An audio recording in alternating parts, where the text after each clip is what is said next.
rawatina nag buñ nee tey mat na fukki bakkan yooyu nag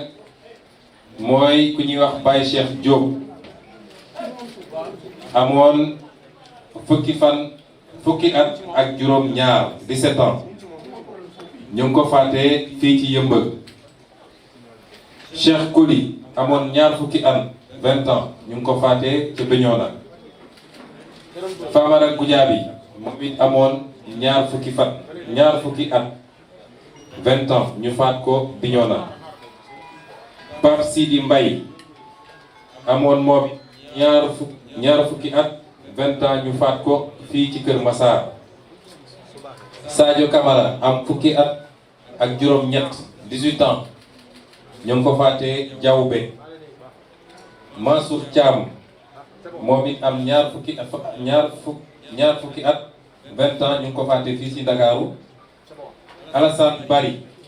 amoon fukki at ak juróom ñaar 17 ans ñu ngi ko faatee fii ci Centenaire ci Ndakaaru. amoon fanweeri at ak juróom 35 ans ñu ngi ko faatee ca Ndofane. Bourama Sané amoon fukki at ak ñaar 12 ans. ak Modou Ndiaye nga xam ne moom la ñu mujjee xibaare ñu faate ko tey fii ci Parcelles Assainies ci anam yoo xam ne ñaaw na fu ñaawaay yem. kon ñu ngi leen di ñaanal borom bi xiri leen xaare leen àjjana. may ñaan nag ñi fi nekk ñëpp journaliste participant Allahu benn ñax yàlla mu naan dal leen si déegu Kawsara fukkul Allahu benn bu nekk ànd ak bis rahmaani rahiim waaye ñeneen ñi nga xam ne bokk moom ñoom diine ñu def seen prière waaw man di président du conseil mondial des religions pour la paix joxa wala ibadika اللهم ملطف بالحق الذي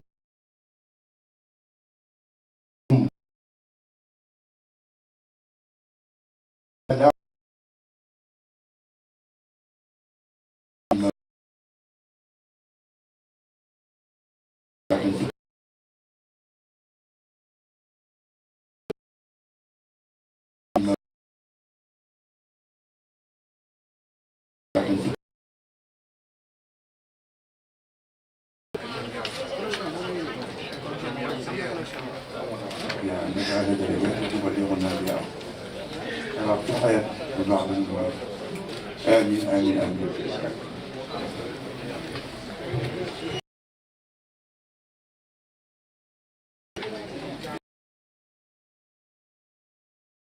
waxtaan bi gannaaw bi ñu delloo nuyu Sénégalais yi seetaan yépp di nuyu ak di gërëm kilifa réew mi kilifa diine yi kilifa aada yi di rafetlu seen taxawaay ci réew mi ndax wax naa ko ci sama intervention yu jiitu bir na ma man ni ñoom lañ ca waroon def nañ ko ca bañ ko waree def te aajowul ñu koy jeebaane wala ñu koy wax ci kaw dafa fekk nag kilifa diine moom orma rek lañ ko waralul am na loo xam ne bu naree xotti orma suñu waxee ci suuf yem ca waaye ku bañ a dégg ba mbir mi tàng sa loxo yi di nga dellu si ñoom mu war leen kon ñu leen di gërëm ci taxawaay bi di gërëm kilifa aada yi bu baax tamit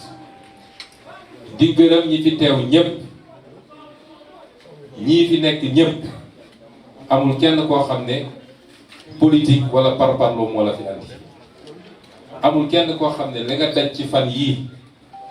parparloo moo tax waaye ñi fi teew ñépp leen tax a jóg ba tax ñu daj ci du ma ci dajul man mooy Sénégal yitte gi ñu am ci Sénégal patriotisme ak am am certitude ni dañu war a taxaw ngir réew mi, dañu war a taxaw ngir ëllëg, dañu war a taxaw ngir suñu doom ak suñuy sët. kon ñoom ñëpp dama leen di gërëm man personnellement, waaye dama leen di gërëm ci turu peuple sénégalais, ndax peuple sénégalais la ñu taxawal ñu Ousmane Sonko. ñi fi jóg ñëpp nag sonn ci. bu doon jëm Ousmane Sonko rek peut-être 10% yi dinañ génn wala 15% yi. bu kenn naagu ba foog ni yow yaa tax sénégalais génn déedéet. li tax lii am mooy yéeg-yéeg bu kenn ku ne am ni suñu réew suñu askan mi ngi traversé ay moments yoo xam ne bu ñu seetaanee ba mu demee nenn rek defe naa dina rëcc définitivement.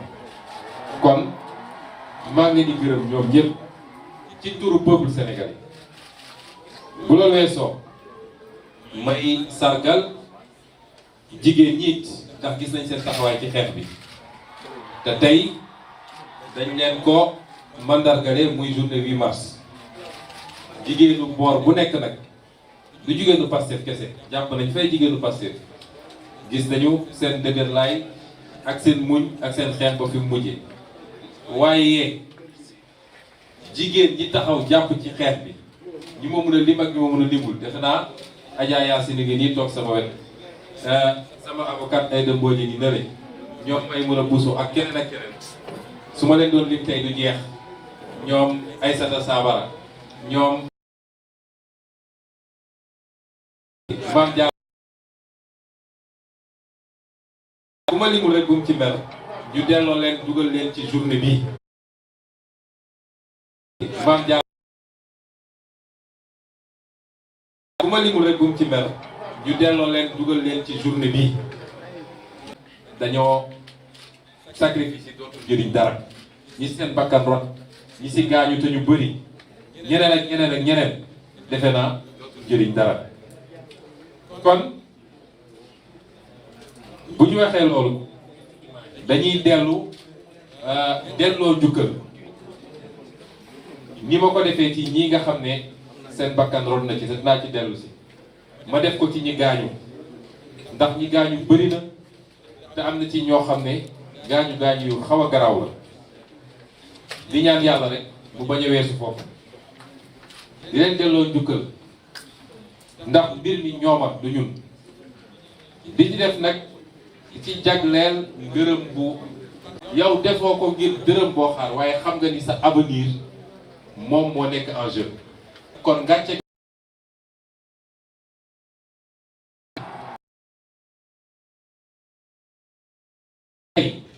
na ngeen xam ni réew ñun acteurs politiques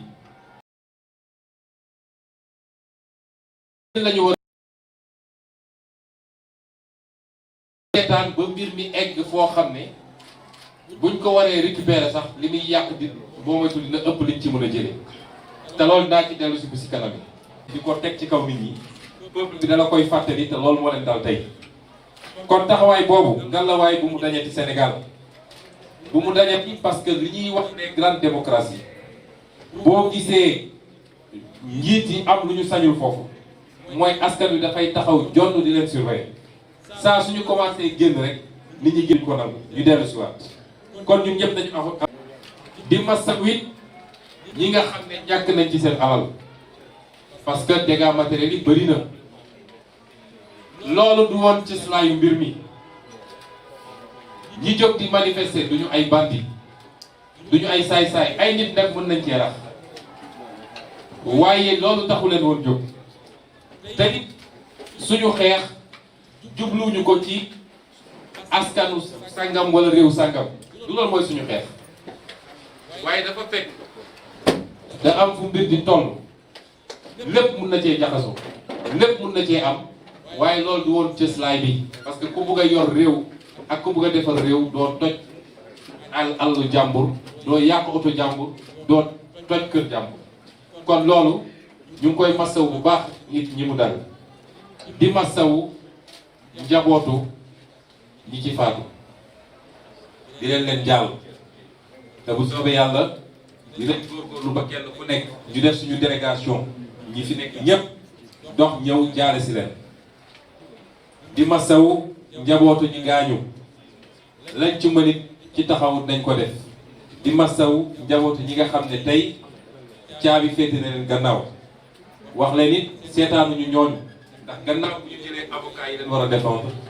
kenn ku ne ñi ngi góorgóorlu ci lañ la mën a jàppale ba doo tumuraanke wala sa njaboot du tumuraanke. waa mbokk yi lii lépp lan moo ko waral lii lépp ci ay diis yu dal ci Sénégal lan moo ko waral li ko waral mooy li tubaab di wax cupidité ak boulimie du pouvoir mooy xiif bi nga xam ne Macky Sall ak ñi mu àndal xiif nañ ko nguur ak yaakaar ni ñoom dañoo war a mun a yor nguur gi toog fi ba faw lii lépp looloo ko andi moo ne de ay at ci gannaaw loolu la ñu xeexoon ba ay bakkan rot fi li andi lii mooy nguur gi ñu teg ci loxo Macky Sall ne ko jox nañ la suñuy moyen jox nañ la budget jox la administration jox la justice jox la armée jox la lépp loo soxla la ñu bëgg mooy nga defar réew mi la ñu bëgg mooy ndaw ñi am liggéey la ñu bëgg mooy nit ñi faju la ñu bëgg mooy tale yu baax Macky Sall wëlbati loolu lépp jël ko mu doon doole bu muy jël di ko teg ci kaw citoyen yi muy kuy politique muy kuy mouvement citoyen muy kuy société civile ku nekk d'accord ba ak Macky Sall rek teg na doole googu sa kaw loolu moo ñu andi ci lii mu ànd ci ak ay nitam yoo xam ne duñ ko wax dëgg bal sax boo moytul ñoo ko yées moom ci boppam ndax lii am lépp nag acteurs yi bëri na de waaye li ci ëpp acteurs yu ndaw la boo ko doon seet ñeenti acteur la muy Macky Sall Antoine Diome Malick Sall ak Bassirou Gueye ñeneen ñëpp ay suq lañ yoo xam dañ leen di def loo ay ancien directeur du domaine ak ay avocat ak ñooñu ñëpp dañ ay pion lañ waaye ñeent ñii musiba Sénégal yëpp ci jamono yi ñu toll tembe ci ñooñu la. est-ce que jaadu na 16 millions de Sénégalais ñeenti nit rek lëmbe leen est-ce que waroon nañ ko mën a continuer nangu ci dëkk bi loo wax nag ñu ne la ñun ñoo yor buur force restera à la loi te loi boobu duñ ko tudd lu dul bu dee opposant loi boobu dañ koy wëlbati pour mun a jot ci opposant waaye ñoom saa suñu waree loi bi war a dal seen kaw mu ne mukk du fi am ñaata nit ñoo fi def njombe yoo xam ne kenn mënu ko tudd te ñi ngi romb Sénégalais di leen narge loolu nag lañu mënut a nangooti loolu tax nit ñi jóg ne lii dootuñu ko nangu dootu fi am ñu war nag di waxtaan dëgg ndax Macky Sall li ko bewloo bokk na ci ñun Sénégalais yi ñenn ci ñun Sénégalais yi balaa may dee nit ñi toog ñii naan analyse politique lañu ñii naan lii lañu ñu naan c'est un génie politique parce que yow mën ngaa dal ci sa adversaire mën ngaa complot sa adversaire mën ngaa jënd sa adversaire wëlbati ko ba suy waxati doo xam lu muy wax lu mu doon loolu mooy génie politique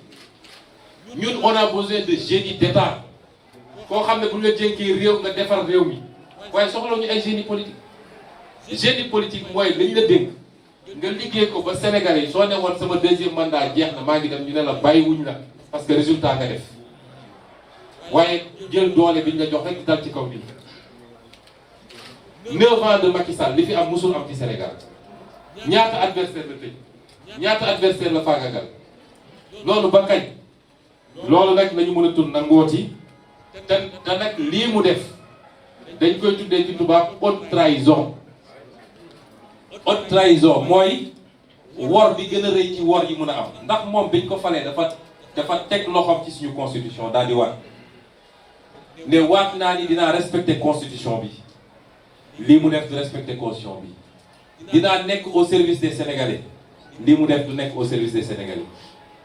ku dem ba yow dong nga wéet ak sa peuple nga wéet yow fundum fi nga nekk ak sa juróomi nit sa peuple nekk en face de toi nga am sañ-sañu yónni sa ministre bu immature mu ne peuple boobu yëpp ay terroristes lañu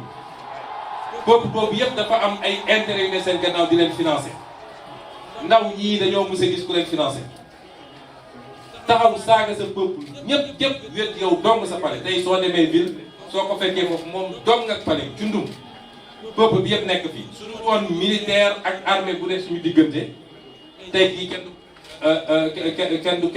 ay bagages am dañ koy fa loolu foog ngeen mooy haute trahison parce que liñ ko joxoon ci ay moyens du woon pour muy comploter contre des adversaires politiques dama wax tey ñu ne ma contrôle judiciaire waratoo wax ci dossier bi ma ne juge bi bu ngeen ci waxee ma wax ci ndax saa su ne dossier amoon na fi dossier Khalifa Sall gis nañ ko dossier Karim wax na su ngeen dégloo nit à 8 heures à 9 heures yéen a koy jox seen benn journaliste mu ne les secrets de l'audition su ngeen ci waxee dinaa ci wax ndax man kenn du ma tënk waaye damay gaaral sénégalais yi wallaahi dama ko waat wallaahi lañ ma tuumal bu amoon du ma nangu benn sénégalais am xoosu waxuma laa bakkan di ci wax parce que bu boobaa du ma yem ci lañ ma def rek kese mais damay doon criminel kon ñii fi faatu tey yëpp man maa leen faat loolu du ma ko nangu sama kanam borom responsabilité Macky Sall la ak comploteur ba tax nag ñu ne ab président de la république am na loo xam ne du sa sañ-sañ amul président de la république boo xam ne war naa féewale peuple am di boole nit ñi ñu jàmmarloo di xuloo wala di xeex amul président de la république boo xam ne war naa gouverner ci li tubaab di wax haine ci soxor ci bañ nit parce que àndul ak yow rek nee na d'accord ak yow nga ne kii tey ma faagaagal ko loolu du président de la république te ñun ñëpp nag ñu war ko cee bañ a jàppale parce que discours de la haine léegi lay doog a am Sénégal tey de laay doog a dégg Sénégal ñu tudd ethnie nit waasoo nit ci politique wala ñu tudd gëm-gëmam ci politique loolu ñun ñëpp kenn waru koo d'accord te di ci woo ñëpp nag ba ci mboolem média yi ñun ñëpp dañu góorgóorlu opposition de programme de projet d'idée d'accord mais def ay programme semaine bu nekk ay nit ñëw taxaw di saaga nit di xas nit di ŋàññi nit di wax ci ñoom moom loo xam ne du dëgg suba du dugg ngoon mu yor njaboot yor ay nit yu ko bëgg yor ay militant loolu mooy taaw réew nañu delloo si suñu xel mbir mi sottante xalaat la opposition d'idée de programme la waaye du opposition personnelle kenn ku nekk deram rek la am waaye xëy suba ba ngoon jot di wax ci nit di wax ci nit di wax ci nit tam ko dëmm wax ci mbokkam wax ci waajuram loolu amu fi woon ci Senghor amu fi woon ci Abdou Diouf amu fi woon ci Abdoulaye Wade mi ngi fii doog a am te dafa war a dakk Macky Sall moomul réew mi ñun ñëpp ñoo waroon jël suñu responsabilité te lii defe naa buñ ci génnee dina doon leçon pour ñun ñëpp parce que maa ngi seetaan programme yi je vois moins d'arrogance ñenn yi sax ñëwetuñu dem plateau waaye suñu demee plateau dañuy wax ju sedd est-ce que waroon nañu toog ba egsi fii gouvernance de l'arrogance xëy suba ba ngoon jot di saaga nit ñi loolu ñun ñëpp war nañ cee jël ay jàngat ku ñu dénk réew ñii nga xam ne ñooy say takk der nga xam ne kaaraange société bi moo leen tax a jóg warloo leen mettre ci benn situation bi parce que takk der yi ma gis ñoo gën a am lu leen naqari fi mu toll nii ndax xam nañu ki ñuy dóor seen rakk la xam nañu ki ñuy gaañ seen rakk la koo ci wéetal xolam setul ku ñu jox réew war ngaa moytu loolu war ngaa moytu banqaas yi nga xam ne ci nga toog nga mettre leen ci ay situation yoo xam ne ñoom seen bopp dootuñu bëgg dara ci liggéey bi may rendre hommage nag gendarmerie nationale ci seen professionnalisme ci seen sens de la responsabilité ak seen hauteur man dama leen mujj naw GIGN bés buñ may jàpp ba tey biñ may déposé fi ma dem noppalu ji seen loxo laa nekk brigade de recherche nous avons une très grande gendarmerie ngallaawaay bu ñu jaaxaane suñuy institution des professionnels dinañu respecter ordre mais sans zèle sans brutaliser kenn musuma sax bëma kenn musuma xoos kon ñooñu ku am lu mel noonu àdduna bi yëpp ñeeñu ko ngelawaay Macky Sall bul yàq suñu réew. gendarme boobu gaañu barki démb ci ñi ma yoroon la 12 GIGN yi ma yoroon la di professionnel bu mag a mag a mag un patriote, une fierté pour le Sénégal ñeewante bi mu amoon ci ñi mu doon sànni grenade bi moo tax mu téyewaat ko hésitation boobu moo yàq loxoom tey kon yooyu nañ ciy bàyyi xel te gëm naa ni mu amee ci gendarmerie la amee ci yeneen corps kon politicien yi bu ñu yàq suñu diggante ñun biir sénégalais waaye suñu diggante suñuy institution rawatina gendarmerie armée police ak keneen ak keneen di wax tamit ni Macky Sall dafa trahir le peuple sénégalais Macky Sall mooy le seul responsable de lii xew ni ci réew mi te responsabilité boobu duñ ko bàyyi mu jaas Macky Sall amul légitimité pour jiite Sénégal tey jii amu ko woon démb tey doog a ñëw ndax man bokk naa ci candidat yi nga xam ne bi ñu génnee 2019 maa waxoon candidat ñeenti candidat opposition yi ne leen position de principe du ne génn nañu génne xale yi ñu xeex de waaye position de principe mooy duñ ko reconnaître amul légitimité il est le président légal waaye du président légitime defe naa mel nu man ci ñeenti candidats yi maa yor position boobu ba léegi mosoo leen ma dégg ma ne ko président Macky Sall laa koy wax parce que légitimul dafa mbuxum élection yi légitimité boobu nag li ci desoon lu tuuti su doon des na moo fi nekkatul kon suñu newoon ci yenn situation yi Macky Sall dañ ko war a wàcce tey jii suñu nekkoon ci yenn situation yi waaye foofu nag laa bëgg askan bi déglu ma nañu déglante bu baax a baax a baax parce que loo gis rek tey ak dal daf cee baax benn bu kenn dem pale génne Macky Sall ne day wàcc par force parce que loolu baaxul ci démocratie fi mu mën a jëme réew mi du baax moom bu xoolee boppam ba xam ni amatul légitimité pour jiite Sénégal mu ne jóg naa man démissionné na askan wi yëpp jóg tàccu ñu préparer suñu élection anticipée ñi war a dem jàmmarlu waaye bu ko deful nañu ko gunge ba mandaam jeex waaye bu kenn dem ne dañu koy wàcce ñaareel bi yenn borom xam-xam yaa ngi wax déjà gouvernement d'union nationale ñun de sama bopp laa mën a waxal ak ñi ma àndal bokkuñu jegewuñu benn xeetu gouvernement bu Macky Sall parce que dañ koo nawloo wut ba war a mën a ànd ak moom ci gouvernement parce que koo dem ba ni def na haute trahison mënatu ko ànd ak moom ci ay gouvernement léegi nag mu des fi ma bëgg a waxtaan ak Sénégalais yi révolution bi am na ba noppi kenn mënatu koo arrêté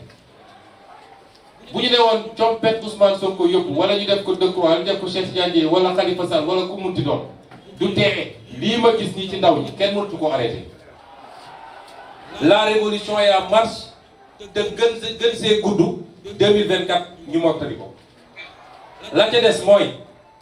nañu bañ def erreur yi nga xam ne réewu Afrique yu bëri def nañ ko mooy dañuy conduire seen révolution ba jéggi ci cappaandaw bi mu am ñu ñëw ne ko coppet rawatina nag armée parce que réew am na fu muy toll armée day jël mbiru te ñaari armée day am ay puissance yu bokkul fii yoo xam ne dañuy jël seen i nit préparer leen pour ñooñu jël réew mi bu ñu sàgganee ba armée jël réew mi lépp lu ñu doon yóotu ak di ko préparer dañ ko ñàkk moo tax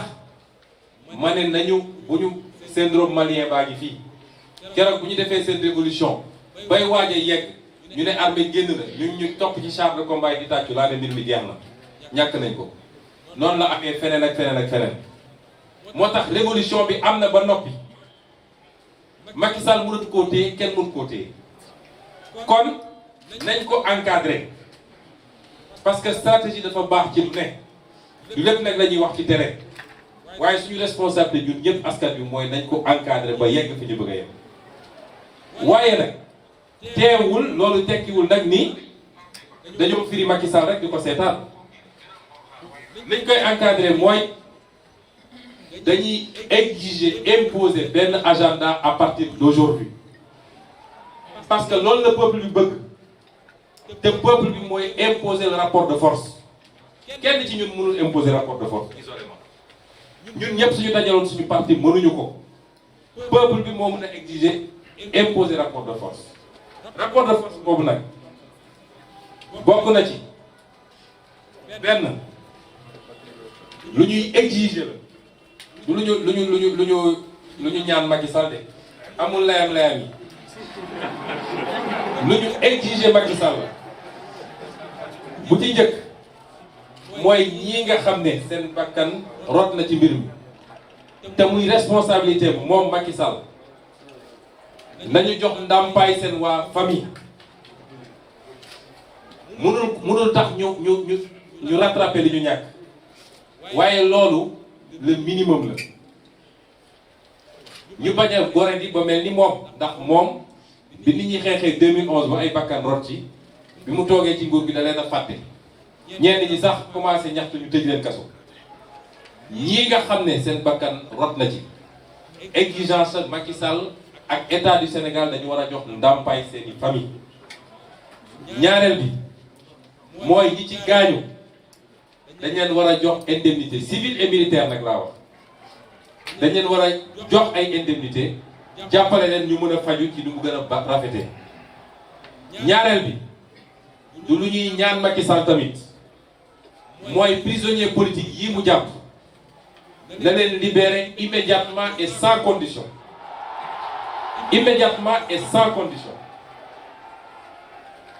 te nag premier point bi ma njëkk a wax gannaaw bu ñu nee réparation ñu ngi exiger ñu ubbi une enquête indépendante parce qu'il faut ñu xam kan moo tiré ak kan moo rey ay affaire Balla Gaye jaar na fi leneen ba léegi kenn xamul lu xew ak kan la loolu tax nit ñi di am fi defaat enquête indépendante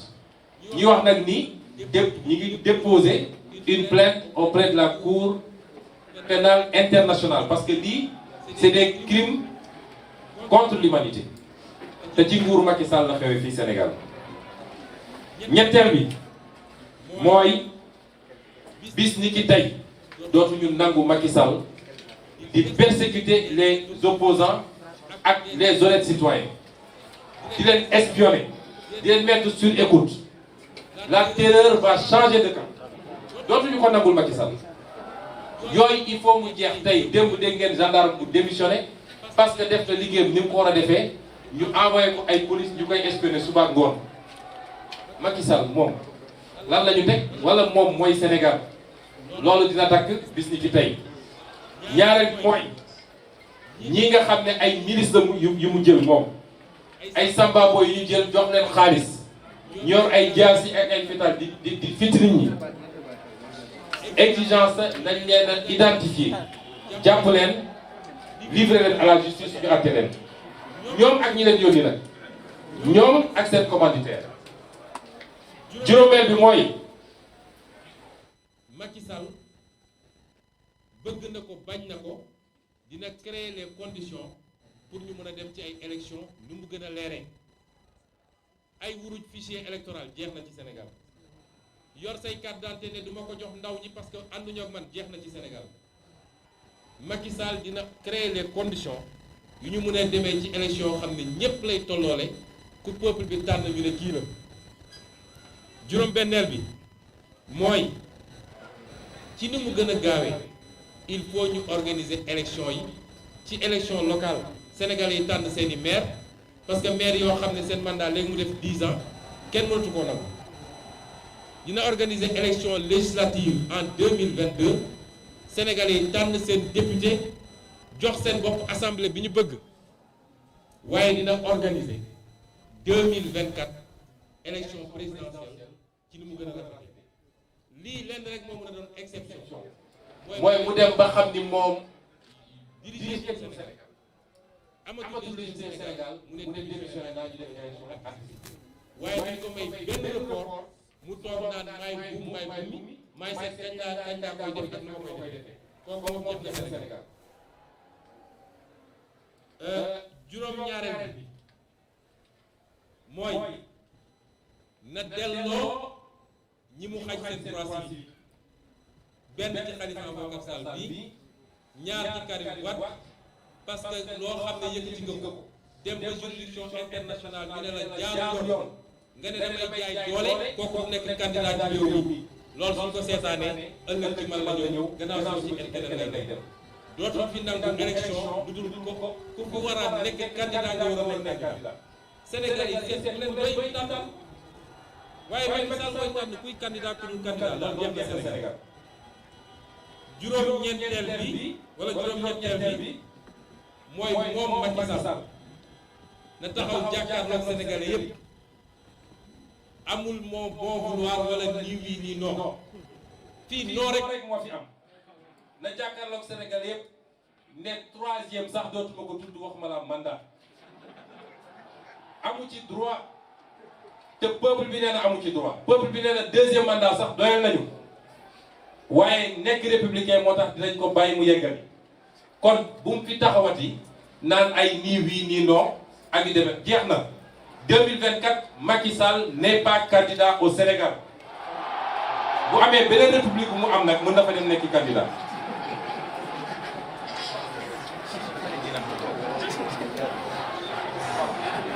lii lépp nag dafa am lu mu àndal dafa am lu mu ànd ak mooy li may ñaan le peuple particulièrement les jeunes bu mobilisation bi wàññeeku mukk nag tey lañu war a gën a mobiliser wu chacun et chacune kenn ku ne ci ñun am na sañ-sañu jëfandikoo àqam bi nga xam ne constitution moo ko may ni man du ma nangu ku ma noot loolu ngeen def tey jii loolu ngeen def fan yi yëpp weesu nañu continuer mobilisation boobu waaye na doon mobilisation pacifique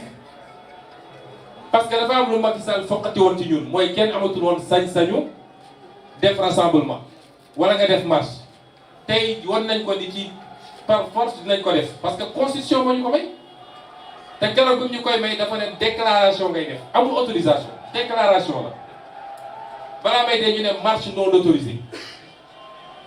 France mun a bàyyi nit ñi ñu manifester Canada mun koo bàyyi keneen ak keneen Turquie yow fi nga dëkk Sénégal ñu ne la doo fi manifester parce que son excellence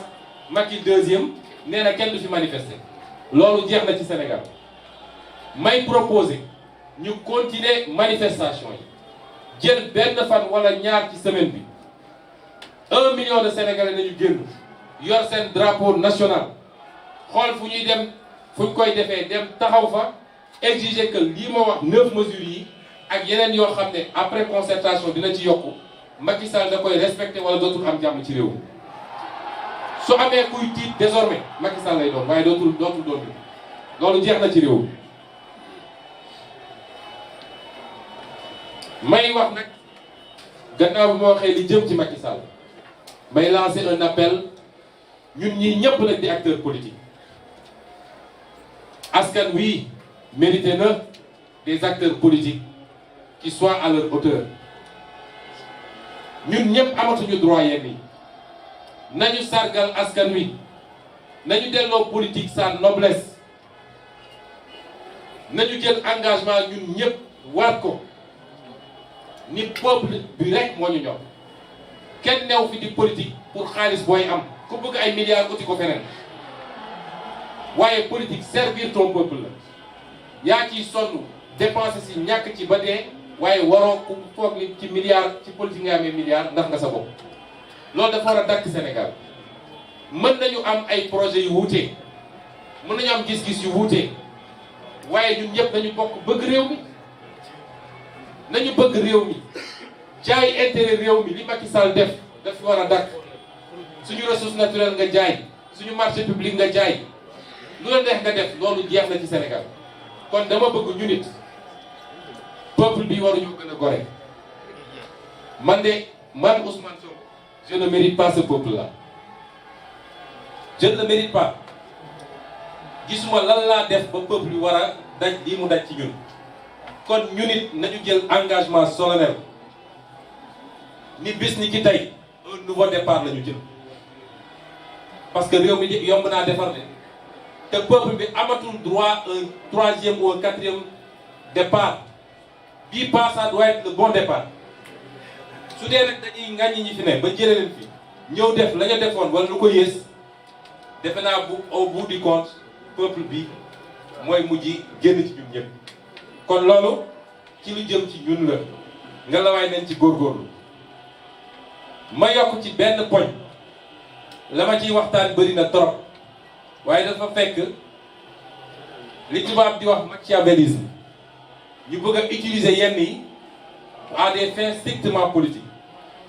may sànni ay kàddu jëmale ko ci Casamance une dernière fois samay mbokk laay waxal wala lenn ci samay mbokk ndax yàlla may na ma bokk fépp ak lu nit mënoon jàpp ba tax nga jël ngàndaay dugg ci àll bi jàpp ni dañ laa xeeb jàpp ni dañ laa boolewul jàpp ni citoyen de seconde zone nga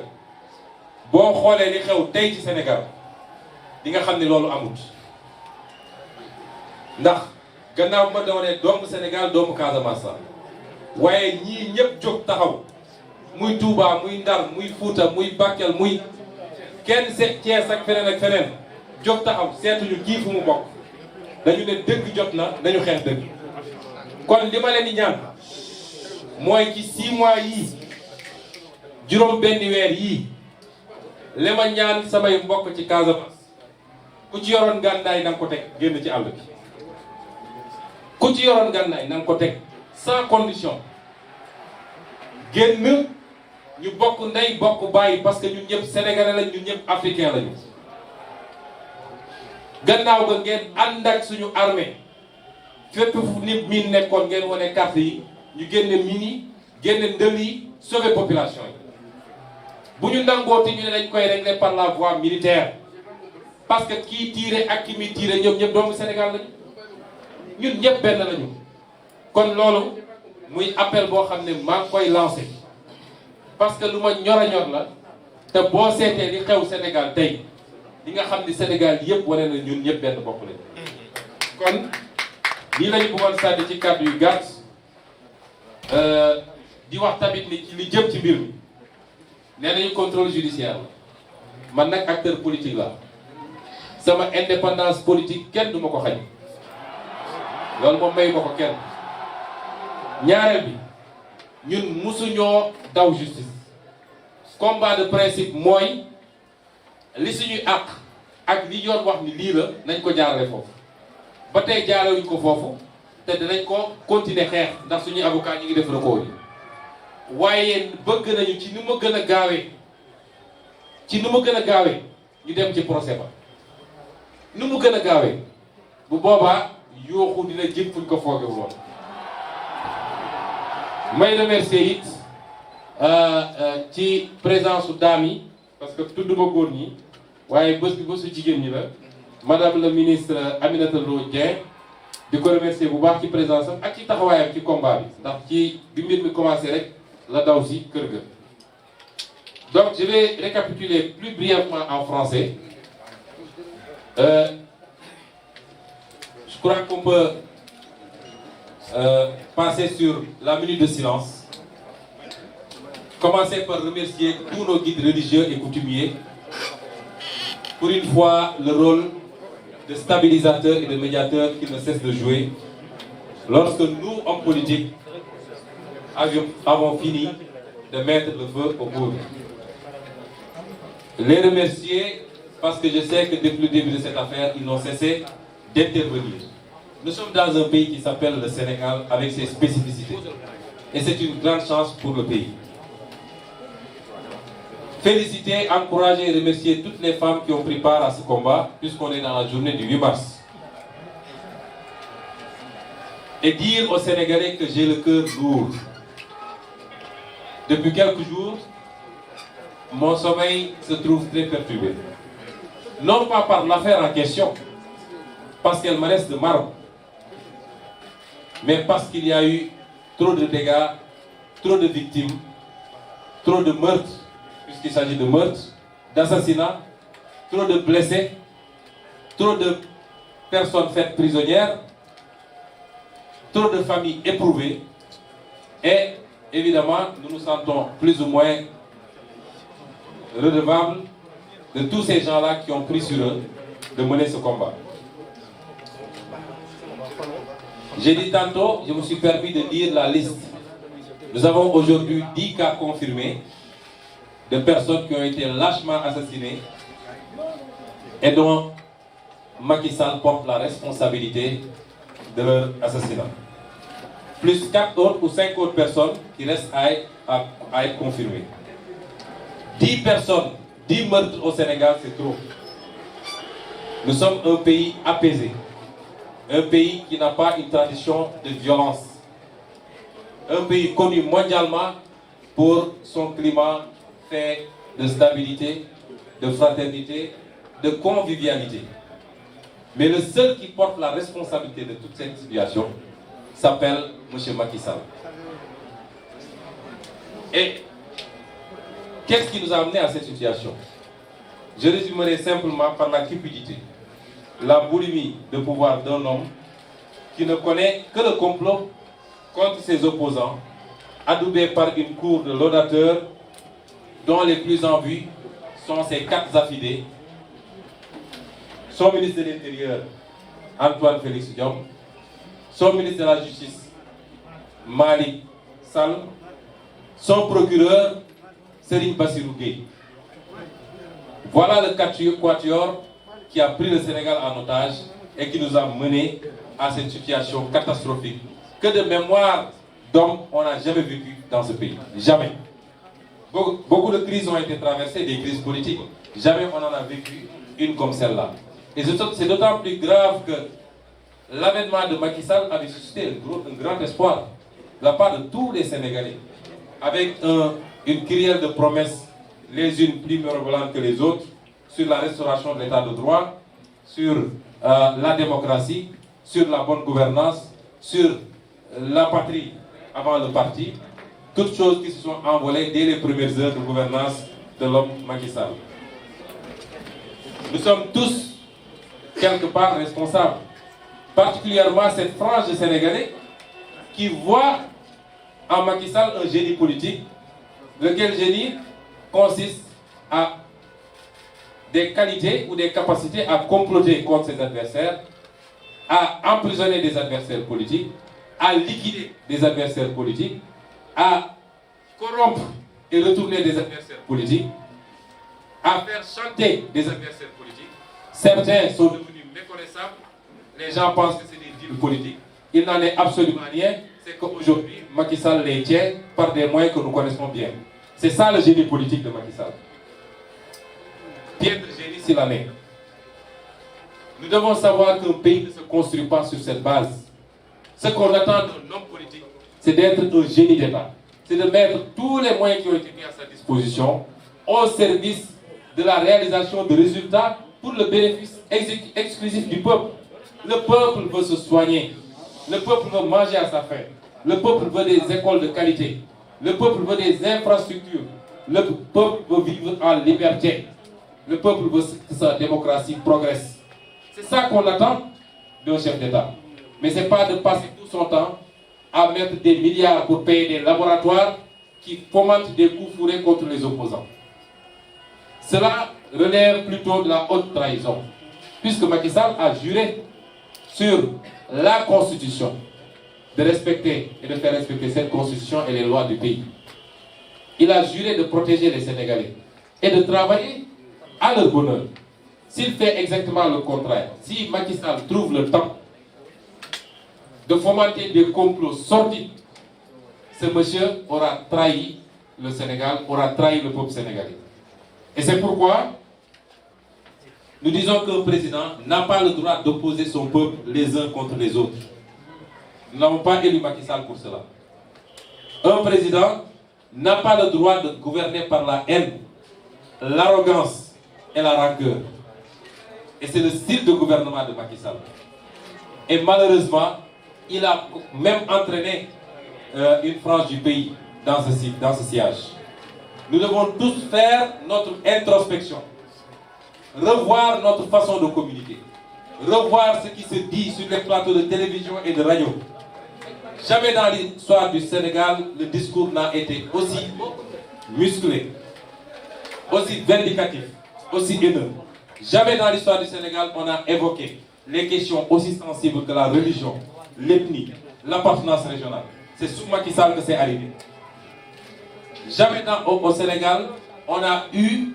des programmes spécifiquement et spécialement montés pour casser du sucre sur tel opposant, médire sur tel opposant et raconter n'importe quoi du matin au soir. Nous devons tous faire notre introspection parce que cela a brûlé des pays et vous savez très bien qu'on n'en est pas très loin.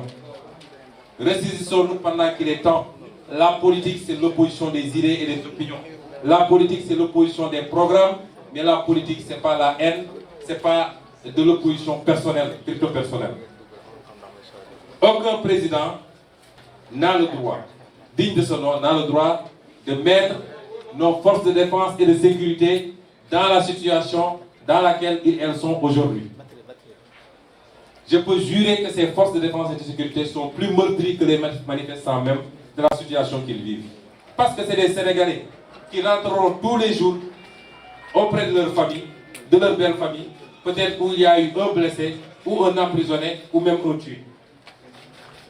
Et elles ne sont pas rémunérées par le peuple sénégalais pour gérer le service après-vente des complots de Macky Sall. C'est dommage et c'est déplorable. Et vous me permettrez de rendre un hommage également à ces forces de défense et de sécurité. Je dis au peuple sénégalais que j'ai été agréablement séduit par notre gendarmerie nationale. Nous avons une grande gendarmerie nationale, une énorme gendarmerie nationale. J'ai été...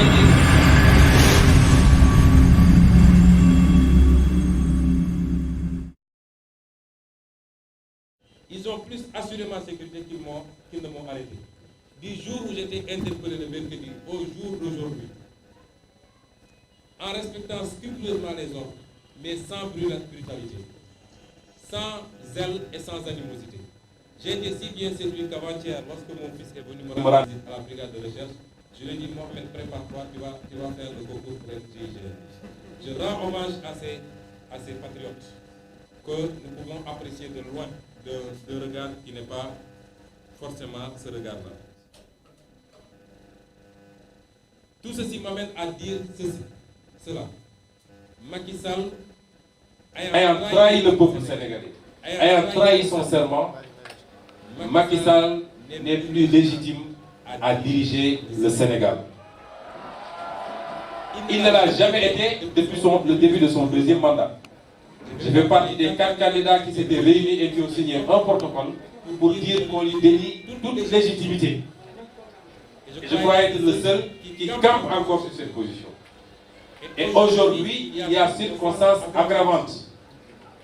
Si on était dans d'autres circonstances, le peuple aurait dû marcher sur le palais et sortir Macky Sall de force. Mais je le déconseille fortement. Nous le déconseillons fortement. Je crois pouvoir parler au nom de tous ceux qui sont assis ici. Mais je crois pouvoir parler au nom de tout le peuple sénégalais, qui est un peuple sensé, un peuple équilibré et un peuple mesuré.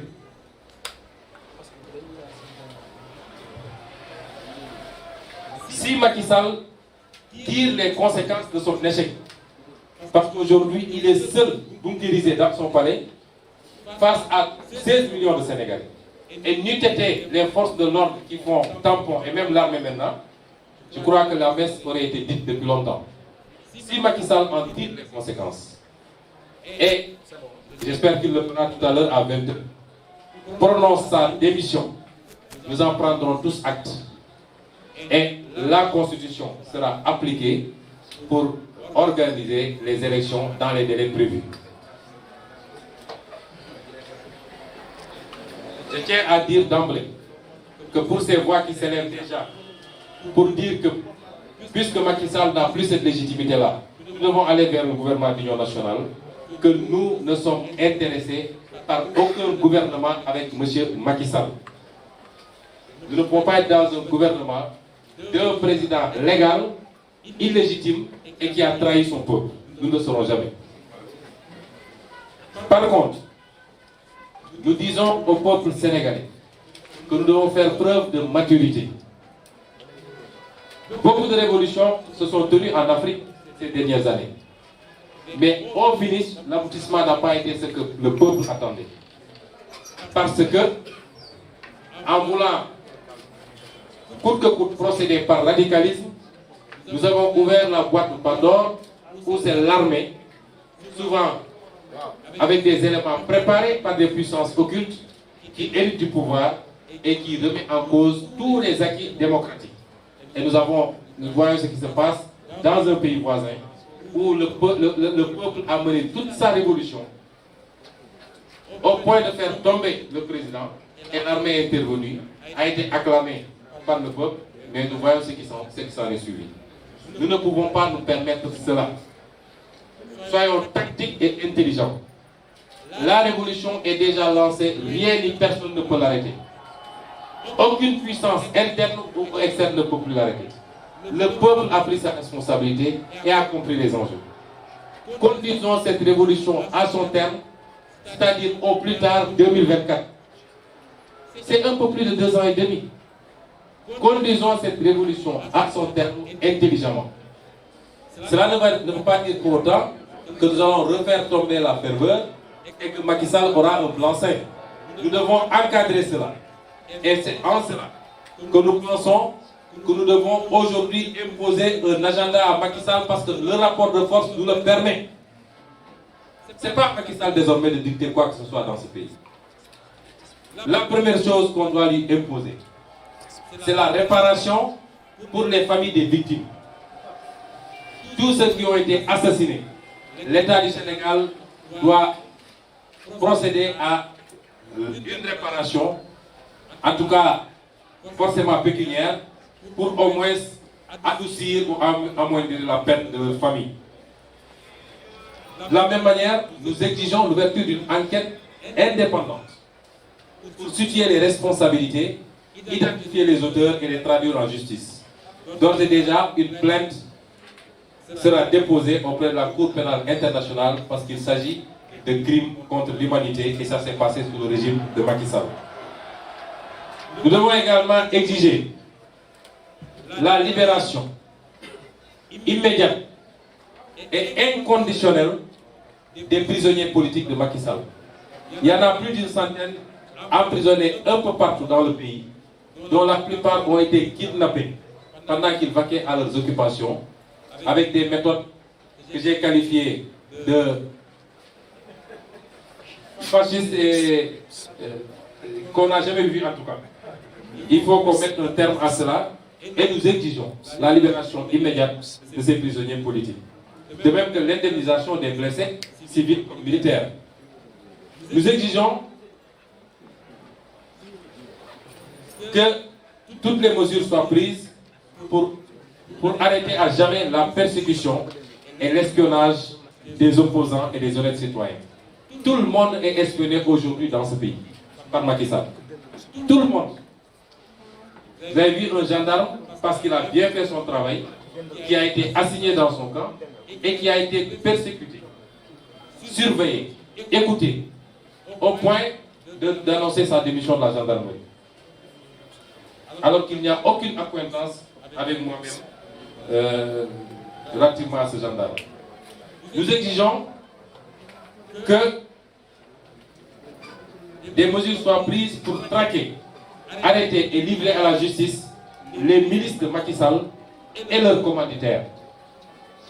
Tout le monde a vu ces milices se baladant à Dakar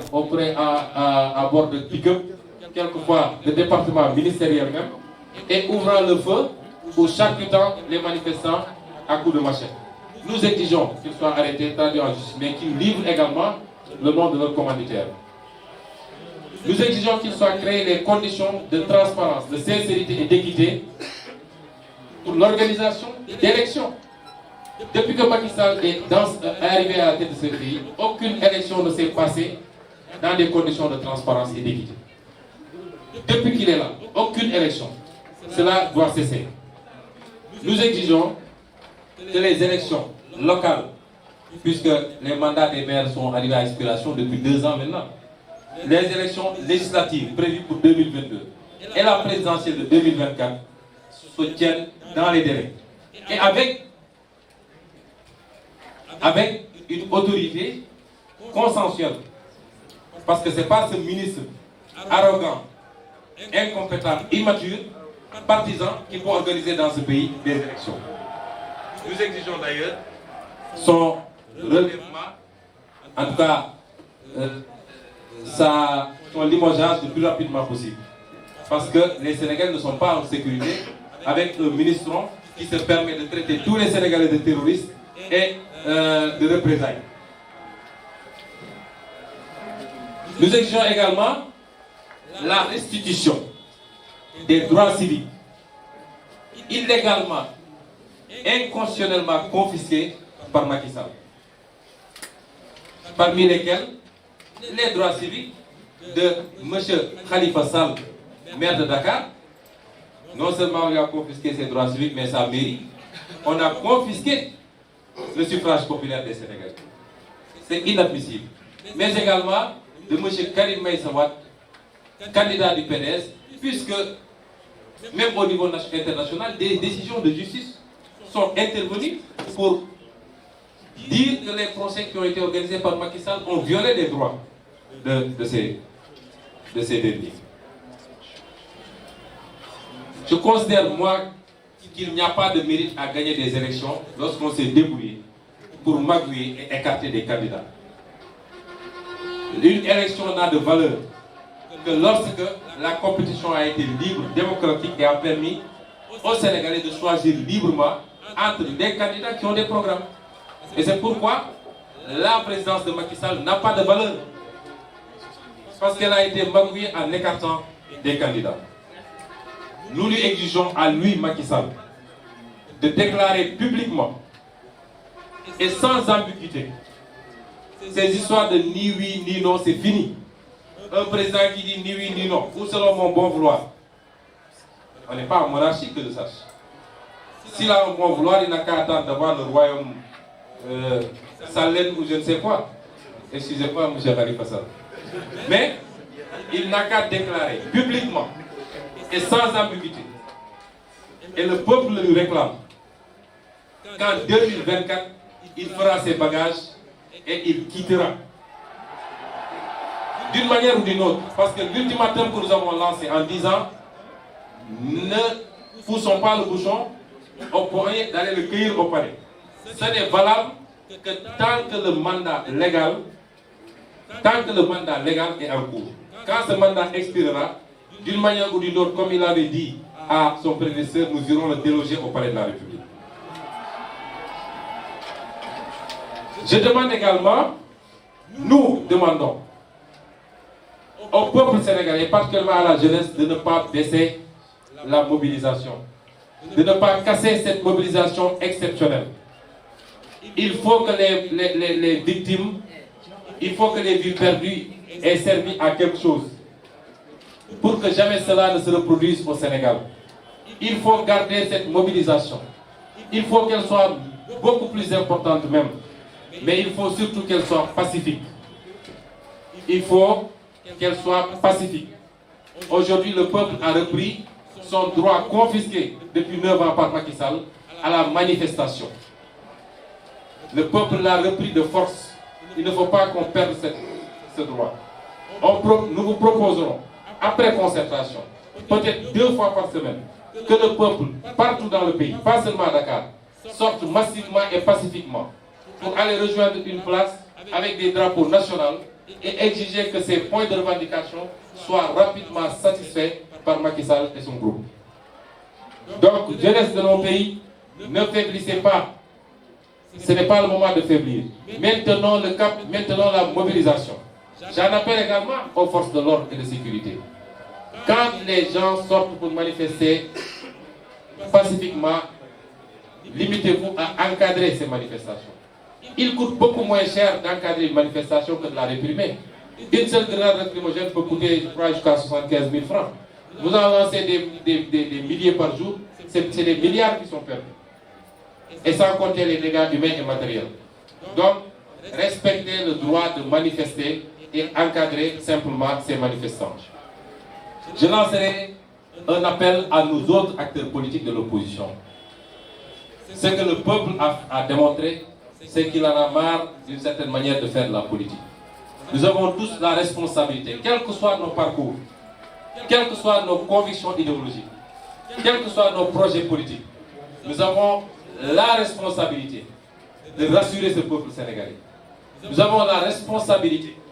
d'être à la hauteur de ce peuple, parce que ce peuple est plus digne pour le moment que la classe politique qu'il a devant lui. Nous avons cette responsabilité de rendre à la politique ses règles de noblesse, mettre fin à la corruption, mettre fin à la prévarication, mettre fin au bradage des ressources naturelles, mettre fin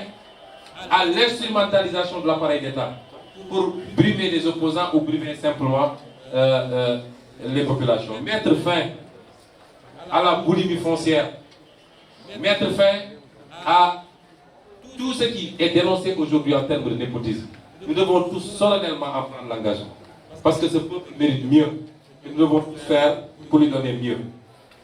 Je terminerai simplement par lancer un appel solennel à la Casamance. Je le fais depuis quelque temps avec insistance, parce que jamais le moment n'a été aussi opportun d'en finir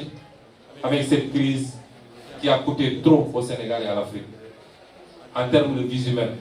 en termes économiques, en termes de stabilité sociale. Il faut qu'on en finisse, et ce n'est pas avec des bombardements, ce n'est pas avec la force, parce qu'on ne règle jamais une crise comme cela. J'en appelle à mes parents. Je le dis, cette mobilisation exceptionnelle de tous les Sénégalais, de tous les bords, sans distinction de région, de race, d'ethnie, sans distinction d'âge. Cette mobilisation exceptionnelle a fait tomber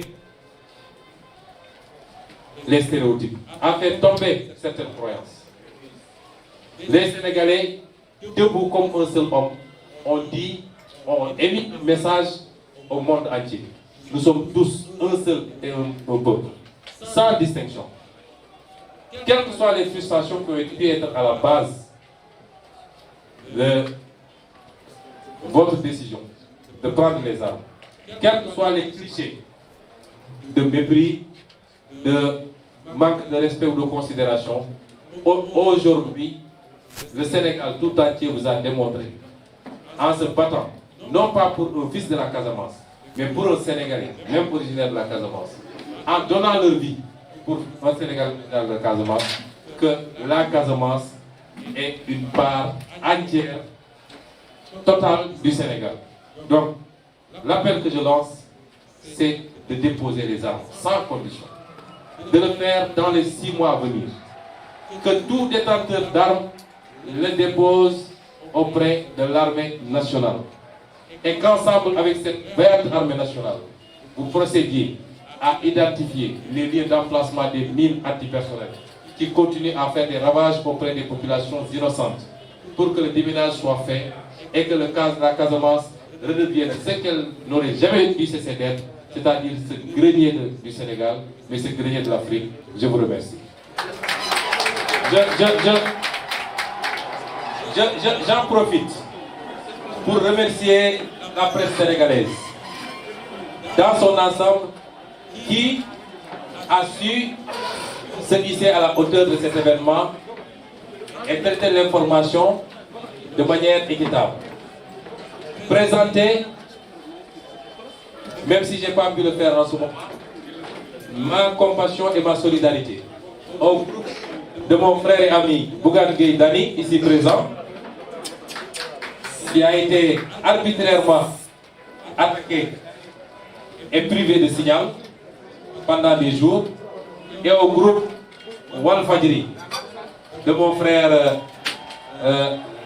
Cheikh Tidiane Niasse, qui ont vécu ou subi la vindicte d'un régime aux abois, et ça a dû peut-être coûter ce que ça a coûté, mais le combat démocratique le vaut. En tout cas, Bougane, merci beaucoup, à mon nom et au nom de tous ceux qui se battent pour la démocratie dans ce pays. Je ne terminerai pas sans faire un plaidoyer ou une mention spéciale pour la diaspora sénégalaise. Je l'ai toujours dit, c'est la diaspora sénégalaise qui va bâtir ce pays. Nous tous avec. Depuis que je suis en politique, j'ai eu à sillonner quelques pays de la diaspora. Et j'y ai trouvé les plus grands patriotes du monde. Les plus grands patriotes du Sénégal. Ils sont certes loin d'ici, mais ils sont scotchés sur l'actualité nationale. Très engagés pour une rupture définitive. Pour que ceux qui vivent là où ils sont, nous puissions avoir mieux dans ce pays qu'est le Sénégal. Je vous remercie au nom de tous les patriotes de ce pays.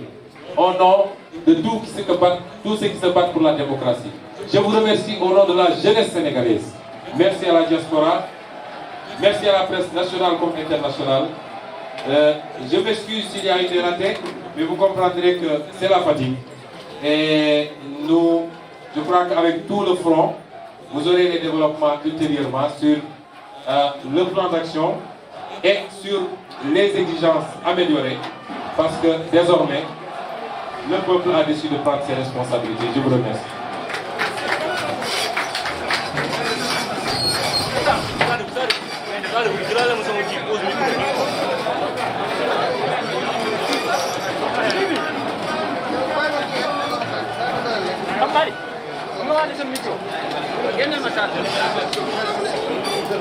Massage.